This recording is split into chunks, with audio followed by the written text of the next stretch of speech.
We've talked here about Gavin Newsom, front runner, and how by many metrics he's vaulted ahead of the field in a way that's I would say unprecedented, but quite striking.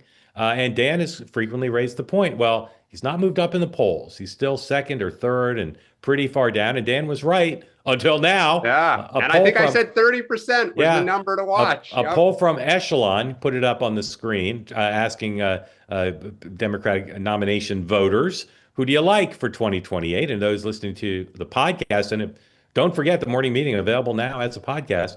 We'll see. Gavin Newsom from Echelon's last poll has jumped 14 points. He's almost at 30, 29%. A margin of error on this poll would mean he could be above 30. Kamala Harris, 17%.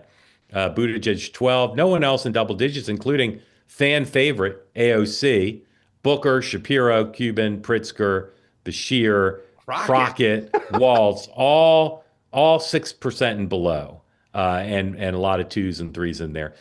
So that's pretty I strong. mean, Whitmer didn't even And get on the radar. well, they may not have included her. They can't include everybody. They make choices. So Dan and I were involved in an email exchange yesterday about this question of the front runner in the party. And Dan said it's not good to be the front runner. And the reality is, when there's been a front runner, and Newsom is now the front runner, with one exception, Hillary Clinton 2016, when there's been a front runner, the Democrats have nominated the front runner going all the way back to 1984. Every year since 1984, when there's been a front runner, the front runner twists and turns, bumps and bruises, existential scares, but every time there's been a front runner, the front runner has been eventually been Well, the oh nominee. wait, Hillary was the front runner to start. She was. People were enamored with Obama, but he was Yeah. not the front Yeah, runner. I said every year but '08. Oh, I thought you said 16. You said I, 16. I, Sorry, I mix sorry, up sorry. 16 '08 all the time. Sorry. I misspoke. Yes, except for '08 when Hillary was the front runner and not the nominee. Yeah. Every time there's been a front runner, that person's been the nominee. It's true in the Republican Party too. Front runners tend to be nominated. So, Dan, how significant is this poll? And I'll ask again, is anybody going to try to slow Newsom down? All right. So I revise and amend my remarks from yesterday now because he is starting to pull away. And where this matters is what's going to start happening now is you're trying to recruit staff, you're trying to recruit bundlers and others so that when you flip the switch next year or whatever, early 27, you have the infrastructure and everything is built. People will start traveling with you as you go to these states to campaign for people. It's a whole cycle. And he is now going to be, if you're a top talent, if he calls, you are going to want to take that call versus anybody else right now because he is in the pole position. The one thing he doesn't have yet now is I want to see if those national numbers turn into state numbers, meaning, does he start to move up now in New Hampshire, in Nevada, and places like that? But if I'm a Democrat now, you do have to start thinking about, I think, do you want to start trying to box him in? He's trying to straddle the left and the middle divide of the party to say, I am both. Don't pigeonhole me in one of those categories. I think AOC and others now, you want to start seeing if you can push him towards one side or the other, because if he can straddle that and start to be bridging the party, look out. Sean. I think this is, if you're him right now, I mean, I agree with almost everything that Dan said on this. I think this is now Newsom's to lose. And so there's two things that are happening. One is if you're Rahm Emanuel or anyone else, you're saying, all right, now this is basically the target that I need to focus on. This is what I'm going to have to be up against. And so how much money do I have to raise? Why am I going to be different from them? What staff can I bring to the table? What infrastructure?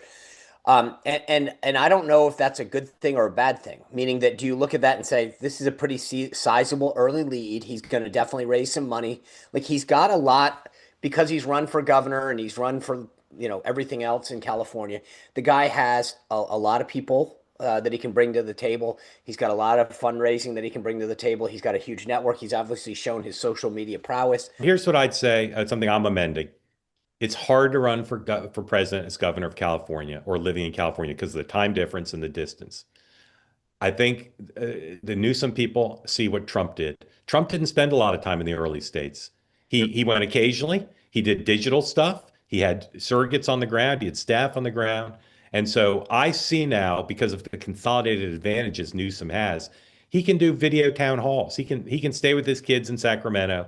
He can not have to go these places. And the voters in those places who are the early states, whether it's the traditional early states like Iowa, New Hampshire, and South Carolina, or the new ones like Michigan, they'll be happy. They'll be happy with a few visits. They're not going to be as demanding as they used to be about days on the ground. And that's another advantage he has because a celebrity candidate like he is can get by with a video town hall. Dan. Here, Mark, here's the one thing, though, where I disagree about that. And I think the one thing to watch now is progressives don't trust him fully.